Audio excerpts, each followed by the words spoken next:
In the DAW with Halcyon.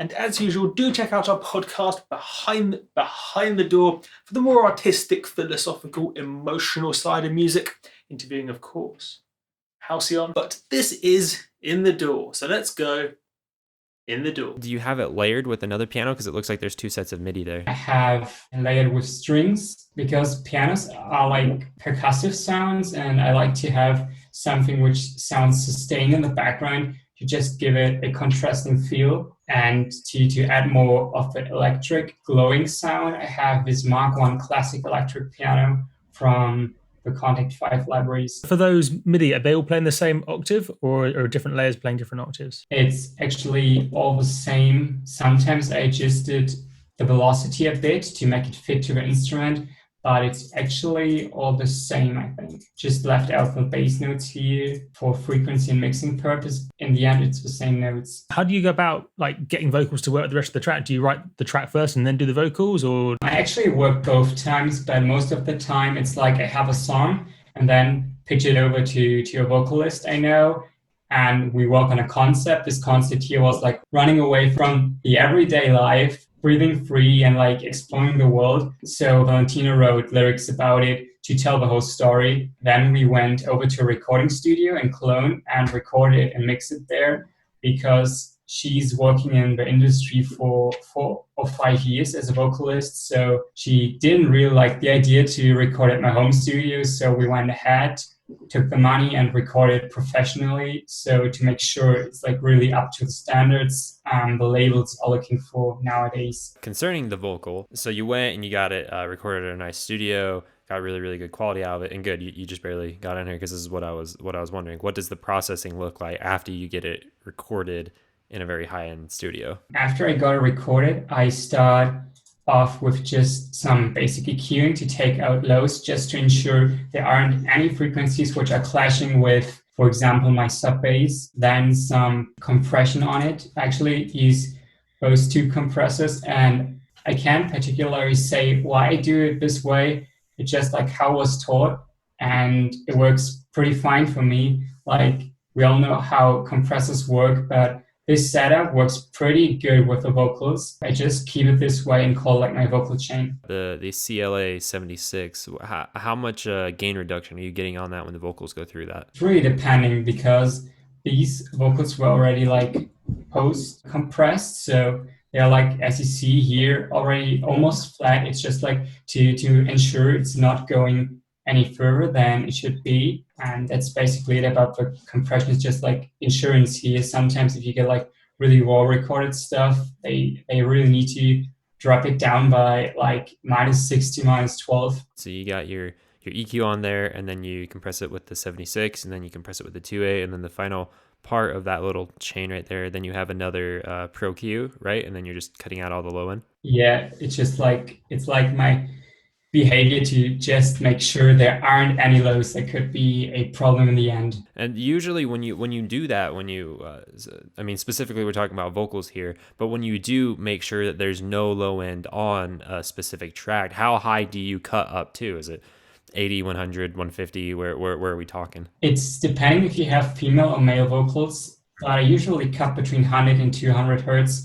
If you get like really low male vocals, you want sometimes these low frequencies, because they just are like part of the voice, just like part of the sound. So I go down to like 90, but I wouldn't go any lower, because there it's really starting those sub frequencies that give the whole track those warm sound, and this should be all like controlled by the sub bass, in my opinion. Yeah, so those vocal doubles, are they like real vocal doubles, quote unquote? So like two separate recordings, or did you create that using processing? Different recordings, actually. I think these are already more multiple ones. No, this is just one. But these are like two different. We actually had like 5 different variations. We decided to keep it a bit more simplistic, because if you have too much, it could be nice on its own, but like you need to have to see all the elements you're using as a whole. So if you have like 5 layers, they could be like too much when you have already so many things going on in the instrumental. I noticed you've got some of the vocals going to what I assume is reverb on the return track. Do you send all your vocals to a reverb or just some of the layers, or how does that normally happen? I have a vocal shimmer, which is going on through the whole track. It's like just bringing the melody notes of the vocals as a shimmer sound in the background. So it fills up the background sound so it feels like atmospheric, but still is part of the vocal. Then I have a Valhalla room, which is just like a quite short reverb, which is to give it room. It sounds like this. Dragonfly, keep your secrets there, hide them everywhere. This is the shimmer one. Just you and I run away. This is for the reverb as whole. This is how I go for vocal delay. It's usually I go for 1/8 notes because they are like spreading wide and quick, so you have some stereo space for your vocals. And sometimes I go for like 1/4 or half note. So it's like this repeating sound, but I wouldn't go for ping pong there. I've always really struggled with when I have a vocal in a track to make sure that everything else is kind of moved out of the way frequency wise for the vocal. So at the beginning of the song, you have your piano come in and it's full and it's gorgeous.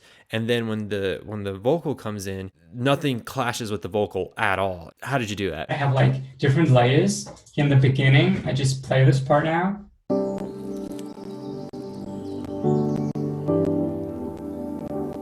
The first thing that's like really present is this bird recording I did.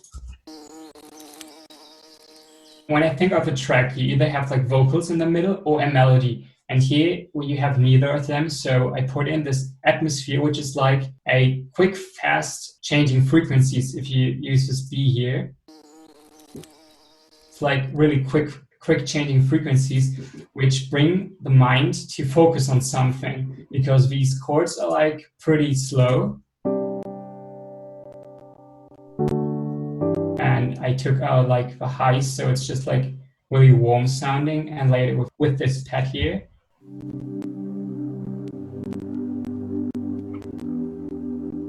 And on top I have this atmosphere sound, which is just like one note constantly playing. Since the rest are changing notes, it just fits like a composition together.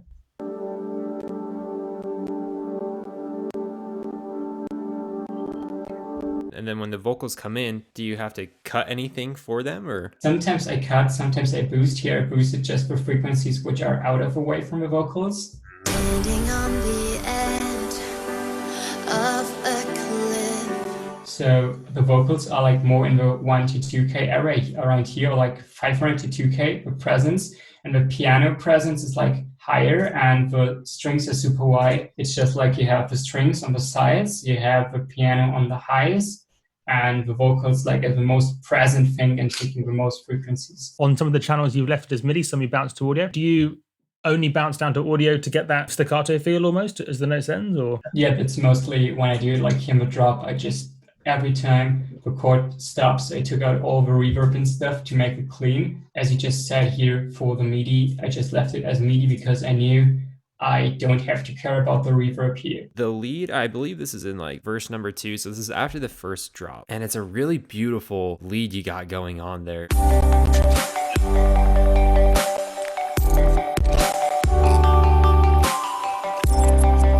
What is that? It's just like sub bass, then we have this weird chord sound.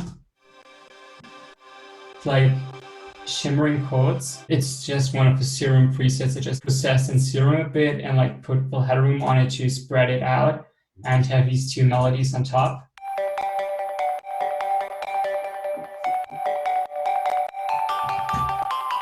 And those are like the notes Fori and I started completely with, just like messing around, build the chords around. What does the patch look like, the actual synth patch look like on that melody that you were just showing us? It's called Raindrops, and I got to admit, like, I used to make all of my presets myself, but I just became a super lazy person and taking like presets now, which are my go-to presets, and just adjust them to fit my whole composition. Just out of curiosity, with this Virtual Riot preset, where did you get it at? Because it's really beautiful. It's from a Virtual Riot Serum Presets Volume 2. For those who have never gotten anything from Virtual Riot like this before, I mean, do you go to his YouTube channel to get this, or SoundCloud, or how did you get this? He's uploading those to his YouTube channel, I think, and then you need to buy them. Wonderful. Oh yeah, what's that New York channel? Is that for like New York compression? Exactly. It's just like New York compression. If I remember right, you have some really cool like Foley or like textures going on in the background. I love Foley so much. So tell me about your process with this and how you did it. Actually, when I go about Foley, I start like making the basic thing, like have kick, snare, and the melodies going on. Then I go like through different Foley folders I have and just like throw everything in, stretch it, reverse it till you have like, it's like more trying than actually knowing what I do, because this is like the best way you get something refreshing sounding. So you just throw in stuff and try out to make it cool, and then you maybe get like an idea how it would go, and then you adjust stuff, and then you get like the whole part going like this.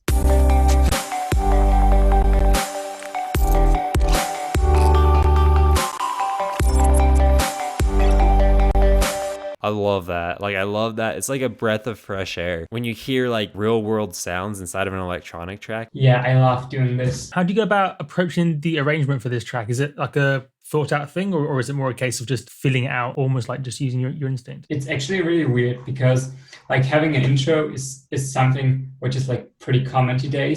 But we first had like a way longer intro, then like this pretty short verse here, and then dropped, and actually it has like no second verse. It's going into this chill part here and going over into the chorus again. So it was actually just like I had so many ideas for this song and just made like all these parts and tried to glue them together, and then the vocals actually helped to get like a silver lining through the track. I think you have some like war drums of some sort going on. Is that right? Yes, those are like these ones here. Yeah, where'd you get those things? Okay, there are like two ways to approach those drums.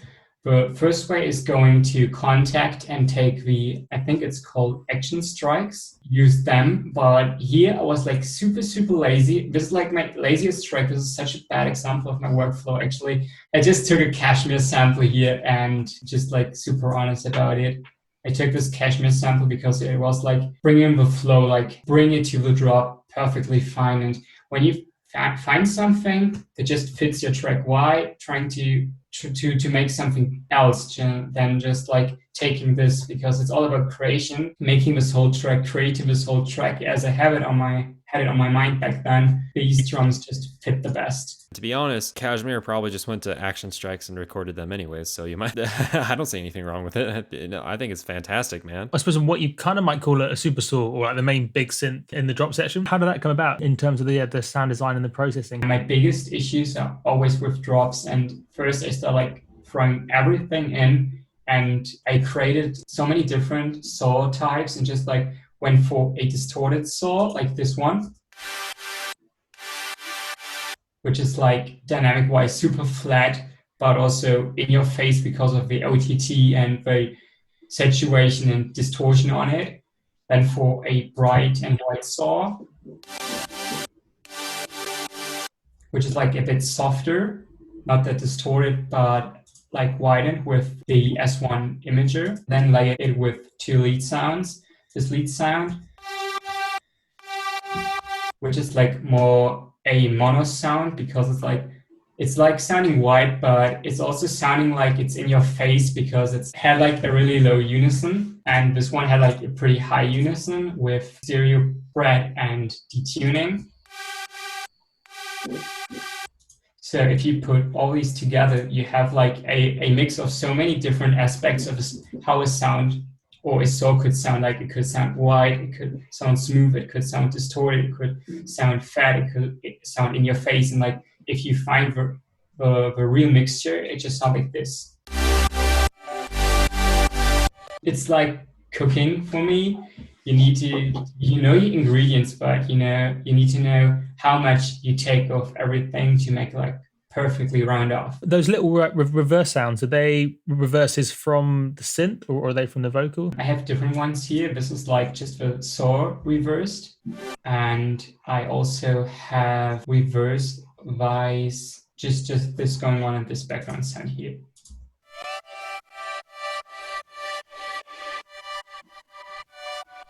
The chords chopped up a bit. What did you find most difficult when making this track? The first problem I had was like getting the drop right, like mixing the ingredients perfectly together, because I had like it's sounding weak, it's sounding too bassy, it's sounding not in your face or too wide and stuff. So like this was like pretty hard to me to just get it right. You know, this super awesome sounding drop from 7 Lions Days to Come, and like so many people tried to recreate it, and they had like first just a super saw and stuff. You know what's in a track, but like to get it sound right is like the most hardest thing in my opinion, to get everything like mixed up that it sounds like big, fat, bright, in your face, but also wide and balanced. And this was like for one of the biggest problems. And the second biggest problem was like getting all the vocal stuff right. I had this track approximately in like 2 months finished, but it took about a year to get the vocal stuff finished. How long over, say, that year in terms of hours do you reckon you put into the track then? I would say about 20 to 30 hours. It was like in these 2 months, and then we had like so many more hours spent in different projects, like recording, mixing stuff. This would also be like 20 hours. Production wise, it was just like 20 to 30 hours. If you had to recreate this song, would you do anything differently? Absolutely, I would. I just went through like all projects today to make sure I have like the right project to show off. And I had like a really early version from Fori and me, and we had like so many like cute notes just thrown in there, which made this whole like a less pop song, but more like an electro future bass song, which like would be cool to see in the final product again.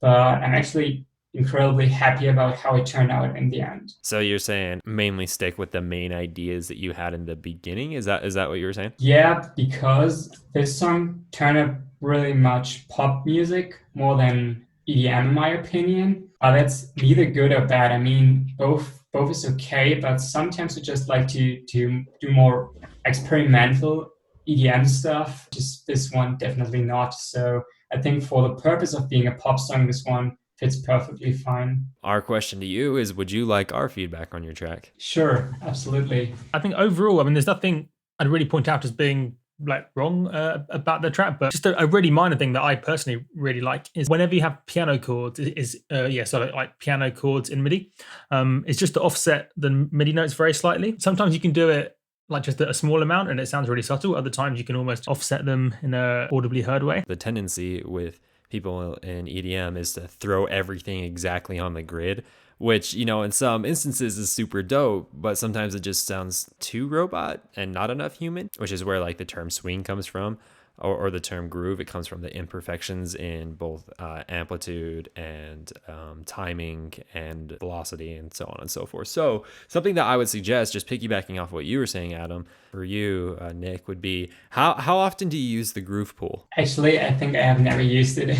Cool. So I honestly never used it either until I learned a really, really cool trick. So for example, for those who don't know what the groove pool is, it's down in the left corner right down there. And what it is you can basically take a groove and apply it to a MIDI sequence here, whether it's drums or an instrument, just normal MIDI. And basically it will offset the MIDI to give it more of a humanized feel, just like slightly move it to the left or to the right or whatever the specific groove is. But what a lot of people don't know is that you can actually take the groove out of audio recording. So like, for example, if you went to YouTube and you found the audio of like some street drummer that was just, you know, his groove is amazing, you love the way his swing is working and everything, you can actually pull the audio into Ableton, right click it, and it says extract groove, and then you can take that groove and put it in your groove pool and apply it to anything. The real and amazing as that is, the real magic comes when you take something that isn't necessarily a groove. So like, for example, someone giving a speech, you know, if you go to a TEDx talk and you bring it into Ableton, you say extract groove, and then see what it comes out with. You know what I mean? Like, it's super weird what it comes out with, and then you apply it and you can come up with really interesting rhythms and groove and swing and stuff like that. So I'd highly encourage you to try that out, just because it can give you a really unique vibe to your MIDI. Does that make sense? Absolutely. It's like really mind blowing right now. I didn't know about this button down there. I've never seen it. It just popped up when you told about it. You can apply it to anything that's been warped as well. If you have to like a vocal that's been warped, or I suppose pretty apply mostly to vocals. I suppose anything that's been warped, it'll do the same time stretching. Way to go, Nick. This is a really cool song, man. Thanks so much, guys.